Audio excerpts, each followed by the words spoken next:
Nos encontramos en el capítulo 17 del Evangelio de Juan. El Señor ha orado al Padre por sí mismo. Le ha pedido que lo glorifique. Luego ha orado por sus apóstoles. Luego ora por todo el mundo. Ora por todos los que crean a través de la predicación de sus apóstoles. Es de lo que vamos a estudiar en esta lección. Hoy culminamos el capítulo 17 de Juan. Y empieza diciendo en el verso 20, mas no ruego solamente por estos, haciendo referencia a los apóstoles, sino también por los que han de creer en mí por la palabra de ellos. Como dije hace un momento, el capítulo 17 empieza con la oración del Señor dirigida al Padre, en donde ruega por sí mismo. Él es el autor de la salvación. Luego, ora por los que van a ser sus embajadores, los apóstoles. Por último, ruega por el objeto de esta obra. Aquellos que aceptarían y creerían la palabra a través del evangelio que predicarían los apóstoles, a fin de que aquellos que escucharan el mensaje de los apóstoles pudieran ser salvos. Y continúa, para que todos sean uno, como tú, oh Padre, en mí y yo en ti. Que también ellos sean uno en nosotros, para que el mundo crea que tú me enviaste. La oración del Señor es que los cristianos estén unidos. El plan de Dios revelado en el Nuevo Testamento es la unidad. Ustedes podrán recordar las palabras del apóstol Pablo en Efesios 4, donde habla de un Señor, una fe, un bautismo, un Dios y Padre de todos. Habla de la unidad. No hay varios dioses, no hay varios señores, no hay varias fees, no hay varios Espíritus Santos. Solo hay uno.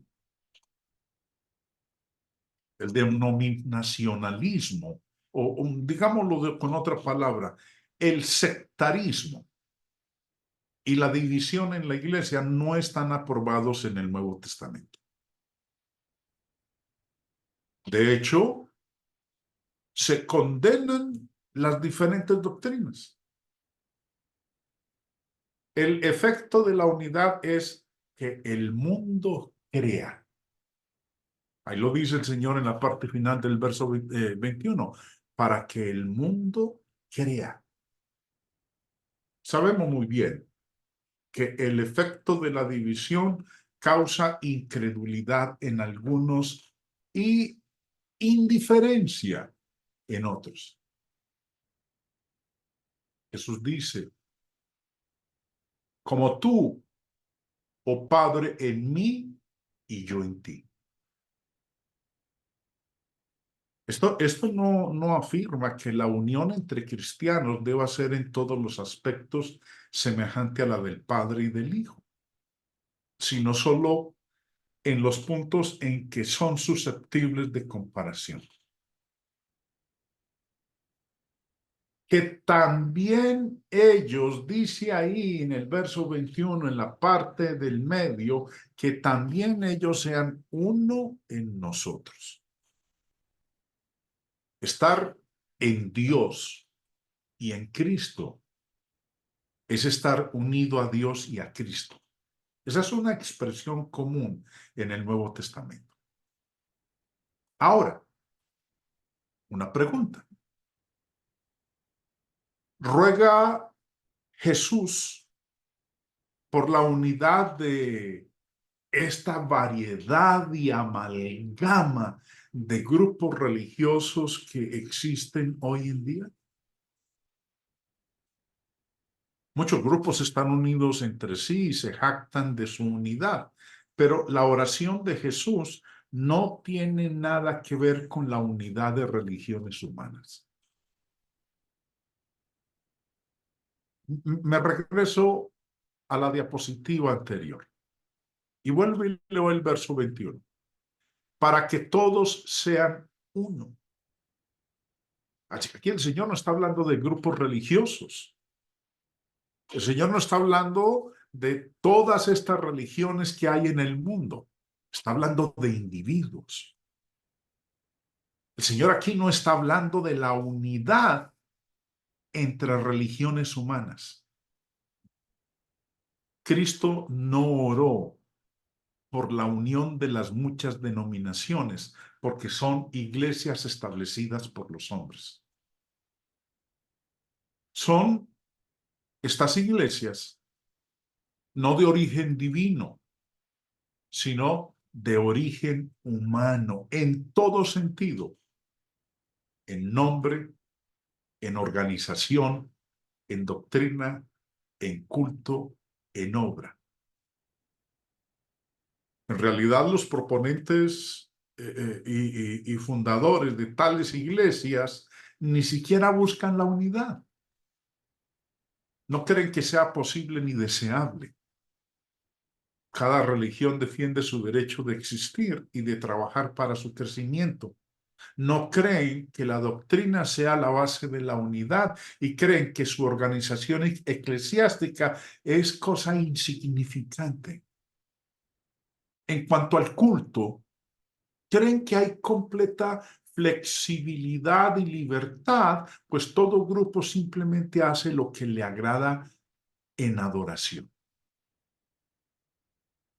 La religión más popular del tiempo moderno es el pentecostalismo, porque lo que ellos llaman culto es nada más una libre expresión y manifestación de las emociones.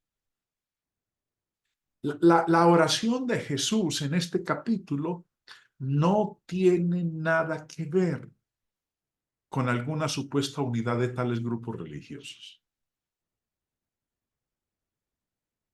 Jesús dijo, cuando le ora al Padre por la unidad, el objetivo es que el mundo crea que tú me enviaste. Que el mundo tan lleno de animosidades y peleas pueda ver el poder del principio cristiano para vencer las fuentes de discordia y producir amor. Y así pueda ver que una religión que pueda producir esto debe ser del cielo.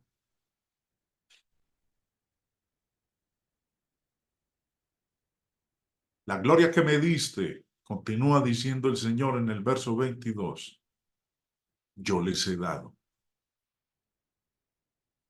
Cuando dice, la gloria que me diste, yo les he dado. Jesús dijo que les había dado a sus discípulos la gloria que el Padre le había dado a él. Debemos comprender bien lo que quería decir, la gloria que me diste. Ahora, el objetivo, el mismo Señor Jesús lo dice ahí, es para que sean uno, así como nosotros somos uno. Ahora, es difícil determinar el significado de las palabras de Jesús con respecto a la gloria que me diste.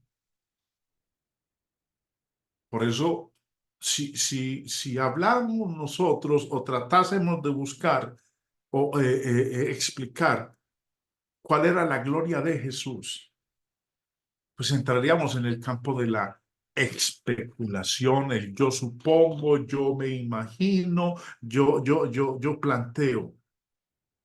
Desafortunadamente, la gloria de esta naturaleza, de la cual habla aquí el Señor Jesús, que el Padre se la dio, la naturaleza de esa gloria no está claramente definida.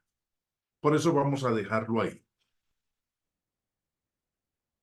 Continuando con la lectura, Jesús, orándole al Padre, y recuerden que en este momento está orando por todos los que crean a través de la predicación de los apóstoles, dice, yo en ellos y tú en mí, para que sean perfectos en unidad, para que el mundo conozca que tú me enviaste y que los has amado a ellos como también a mí me has amado. Si entendemos cómo muchos creyentes pueden ser uno, es decir, unidos entre sí en doctrina, en vida y en práctica, pues vamos a obtener una idea de cómo el Padre y el Hijo son uno. No son solo, perdón, corrijo, no son un solo ser o persona. Cuando Jesús dice que Él y el Padre son uno, no está diciendo que son un solo ser o una sola persona, como algunos sostienen. Pero el Padre y el Hijo están unidos en objetivo, en propósito y en obra. La revelación de Dios a nosotros describe al Padre, al Hijo y al Espíritu Santo en tal unidad que conocer uno es conocer al otro. Ver uno es ver el otro. Creer en uno es creer en el otro. Amar a uno es amar al otro. Recibir a uno es recibir el otro. Honrar a uno es honrar al otro. Rechazar a uno es rechazar al otro.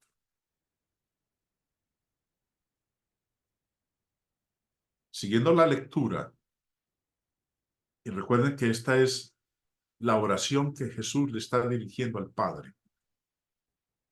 Dice en el verso 24, Padre, aquellos que me has dado, quiero que donde yo estoy, también ellos estén conmigo, para que vean mi gloria que me has dado, porque me has amado desde antes de la fundación del mundo.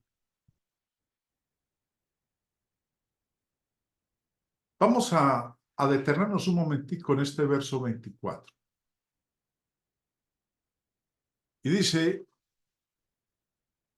Padre, aquellos que me has dado, quiero que donde yo estoy, también ellos estén conmigo.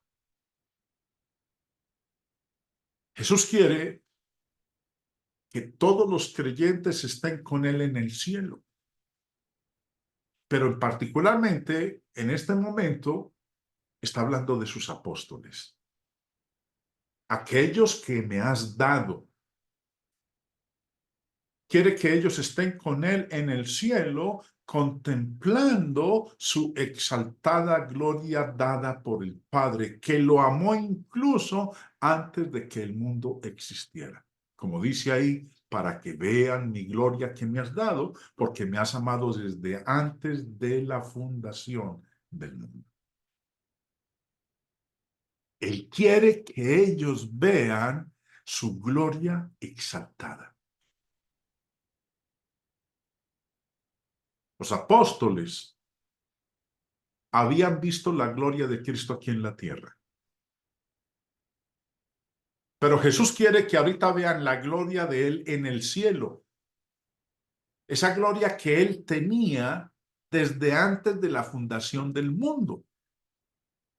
La gloria que Él compartía con el Padre antes de venir a este mundo. Cuando Él vino, ellos habían visto la gloria de Cristo aquí en la tierra. En Juan 1:14, el apóstol Juan escribió estas palabras. Y aquel verbo fue hecho carne y habitó entre nosotros. Y vimos su gloria, gloria como del unigénito del Padre lleno de gracia y de verdad. Vieron la gloria del Señor aquí en la tierra, pero Cristo quiere que ellos vean la gloria que Él tenía y tiene en el cielo. Desde antes de la fundación del mundo, la gloria que Él comparte con el Padre. Es más, recordemos que en las bodas de Caná, cuando Él convirtió el agua en vino, dice en Juan 2:11, este principio de señales hizo Jesús en Caná de Galilea y manifestó su gloria, y sus discípulos creyeron en Él. Vieron la gloria de Cristo aquí en la tierra. Otra ocasión, cuando ellos vieron la gloria de Cristo aquí en la tierra, fue cuando Él se transfiguró delante de ellos y que aparecieron Moisés y Elías hablando con Él. Eso lo encontramos nosotros en Mateo capítulo 17. Ahora, Pedro, que fue uno de los que estuvo en ese lugar y vio la transformación, la transfiguración del Señor, cuando escribe su segunda carta, hace alusión a ese evento y dice, pues cuando él recibió de Dios Padre, honra y gloria, le fue enviada desde la magnífica gloria una voz que decía, este es mi Hijo amado, en el cual tengo complacencia. Al hablar de ese evento, Pedro dijo que el Señor recibió de Dios Padre honra y gloria. Pero Cristo quería que vieran su gloria celestial. Ellos ya habían visto su gloria aquí en la tierra. Ahora, su anhelo y su oración al Padre es que aquellos que Él les había dado a los apóstoles no solamente estuvieran donde Él iba a estar en el cielo, sino que también vieran la gloria que Él tenía en el cielo.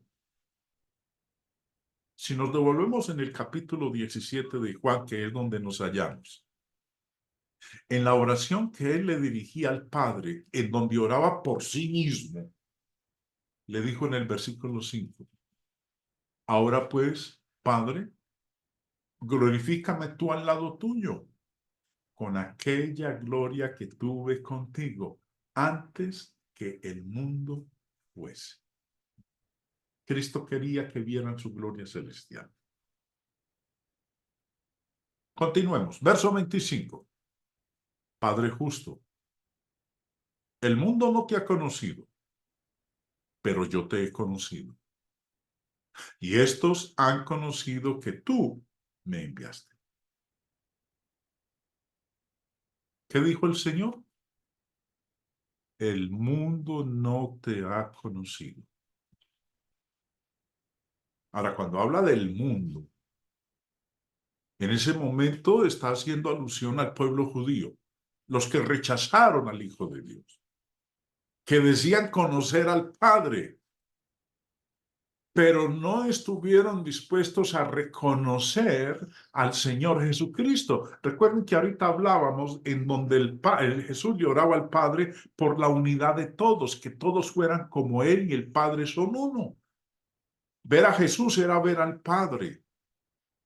Escuchar a Jesús era escuchar al Padre. Aceptar a Jesús era aceptar al Padre. Rechazar al uno era rechazar al otro. Por eso aquí Jesús dice, el mundo no te ha conocido. Jesús vino a dar a conocer al Padre al mundo, pero ellos no estuvieron dispuestos a aceptar el mensaje de nuestro Señor Jesucristo. El apóstol Pablo, en la primera carta a los Corintios capítulo 1 dijo, pues ya que en la sabiduría de Dios el mundo no conoció a Dios mediante la sabiduría. La historia de la lucha del mundo en pos de Dios ha demostrado cuán densa es la oscuridad humana. Ha habido señales de que los hombres buscaban a tientas la idea de un padre que debería ser ciego a sus faltas e indiferente a sus locuras, y pronunciar a un Señor justo que ha exaltado la justicia y odiado la iniquidad, pero le correspondió a Cristo fusionar estos rayos aparentemente discordantes en el resplandor de una gloria perfecta. En la sabiduría de Dios, el mundo no conoció a Dios mediante la sabiduría. El mundo no estuvo dispuesto en ese entonces, a través del mensaje que Jesús les trajo, conocer al Padre.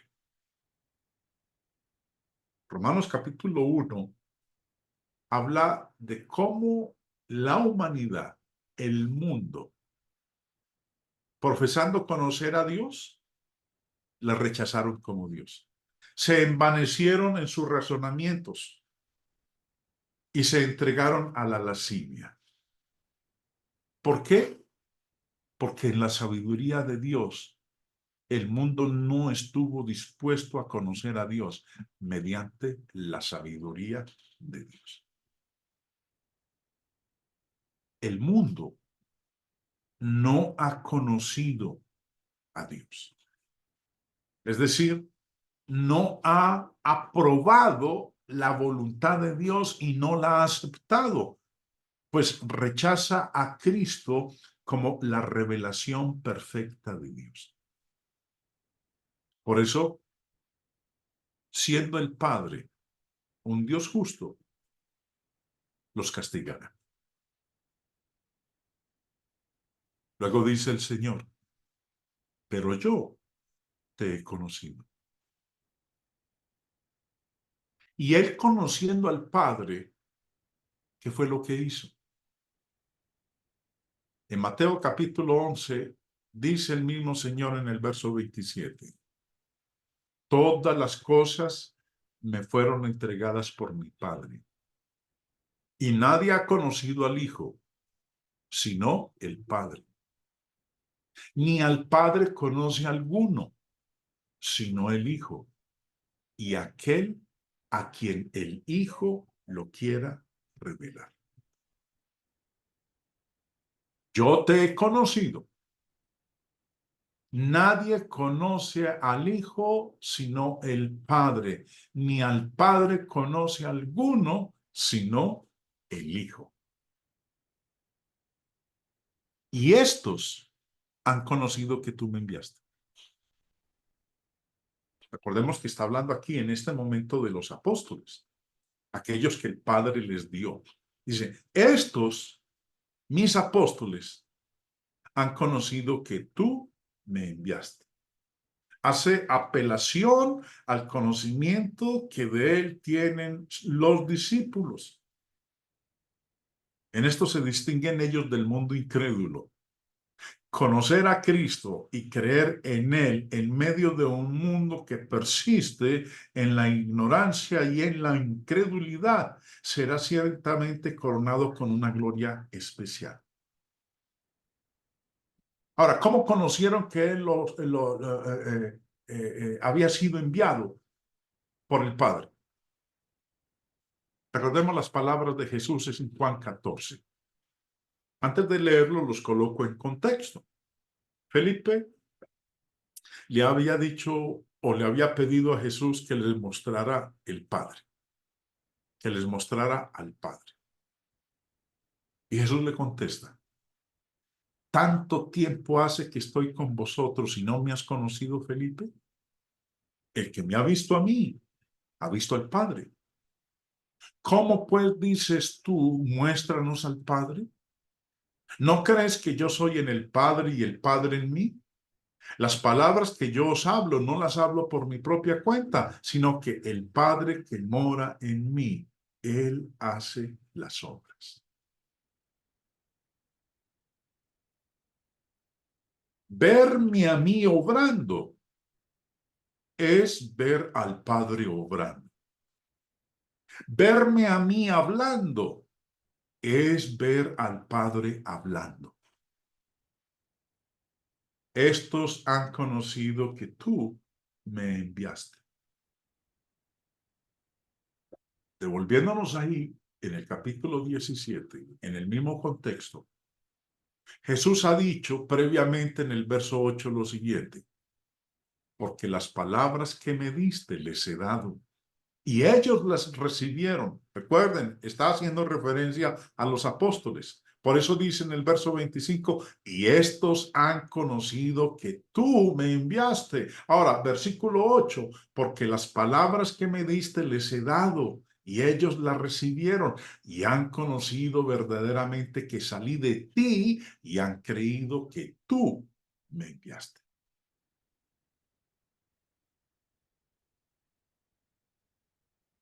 Jesús afirma en el verso 25, haciendo un contraste con el mundo que no lo ha conocido, con sus discípulos. Estos han conocido que tú me enviaste. Al conocer a Jesús como enviado del Padre, conocían en él al Padre. Verso 26. Y les he dado a conocer tu nombre. Qué interesante. Les he dado a conocer tu nombre. Ahora, no es la idea de algunos grupos es que ellos sí saben cuál es el nombre de Dios. Cuando Jesús dice aquí, y les he dado a conocer tu nombre, está haciendo referencia a lo siguiente. Versículo 6, devolviéndonos en el contexto, dice, he manifestado tu nombre a los hombres que del mundo me diste. Tuyos eran y me los diste, y han guardado tu palabra. Jesús le dio a conocer a sus apóstoles el nombre del Padre. He manifestado a los hombres que del mundo me diste. ¿Cuáles fueron los hombres que el Padre le dio a Jesús del mundo? A los apóstoles. Eso de he manifestado tu nombre, recordemos que lo estábamos estudiando nosotros en la lección anterior. La palabra nombre aquí incluye los atributos o el carácter de Dios. En Juan 14:9 dice, Jesús le dijo a Felipe, tanto tiempo hace que estoy con vosotros y no me has conocido, Felipe. El que me ha visto a mí, ha visto al Padre. Aquellos que observaron en Jesús los atributos o el carácter de Dios, conocieron el nombre de Dios. No está refiriéndose a si se llama de una manera o de otra, sino que la palabra nombre aquí incluye los atributos o el carácter de Dios. Sabemos también que la palabra nombre se usa frecuentemente para designar a la persona. Sigue diciendo, a los hombres, perdón, y lo daría a conocer, verso 26, les he dado a conocer tu nombre y lo daré a conocer aún. El Señor había resuelto dar a sus discípulos más instrucciones después de que resucitase de entre los muertos. Hagamos la pregunta. ¿En qué momento o cuándo Jesús, que ya había dado a conocer el nombre a sus discípulos, volvería a darlo a conocer a ellos?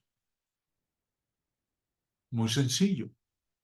Recuerden que el Señor les había hecho una promesa a ellos en el capítulo 14, de que Él se iría, pero que no los dejaría solos, que les enviaría al Consolador, al Espíritu Santo. Habiéndoles dado a conocer su nombre mientras estuvo con ellos, Él se va a ir. Pero dice, lo daré a conocer aún. Después de que Él se fuera, lo daría a conocer nuevamente a sus discípulos, cuando el Espíritu Santo fuera derramado en el día de Pentecostés. a través del instrumento del Espíritu Santo, lo daría a conocer aún. El fundamento o petición en el que se basa toda esta oración es el hecho de que el Padre es justo, que Jesús fue enviado al mundo por él y que Jesús ha dado a conocer el nombre de Dios para que los hombres puedan creer y experimentar el amor que el Padre tenía por su Hijo. Para que el amor con que me has amado esté en ellos y yo en ellos. Ahora, ¿cómo iba a estar él en ellos? Por medio de su doctrina y la influencia de su Espíritu Santo. Después de esta oración, hermanos, pasamos inmediatamente a la traición, el juicio y la crucifixión del Señor. Después de esto, Jesús ya no hablaría más con sus discípulos antes de padecer.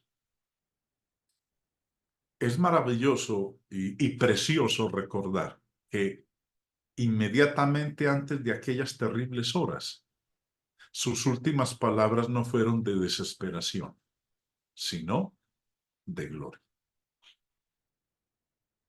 Mañana, en la lección de mañana, vamos a entrar entonces al huerto de Getsemaní con el Señor, en donde se va a llevar a cabo, como dije hace un momento, la traición. Judas va a llegar con su séquito, acompañado de algunos de los principales sacerdotes, con los soldados, va a darle un beso en la mejilla a nuestro Señor para que ellos puedan identificar a quién es el que deben arrestar. Luego va a empezar un juicio, más bien 6 juicios. Y en cada uno de ellos, el Señor no va a poder ser acusado como culpable. Se presentarán testigos falsos, pero finalmente las palabras de Pilato es de que en él no hallaba delito alguno. Y aún así, siendo inocente, será enviado a la cruz a morir. De eso empezaremos a hablar en nuestra próxima lección.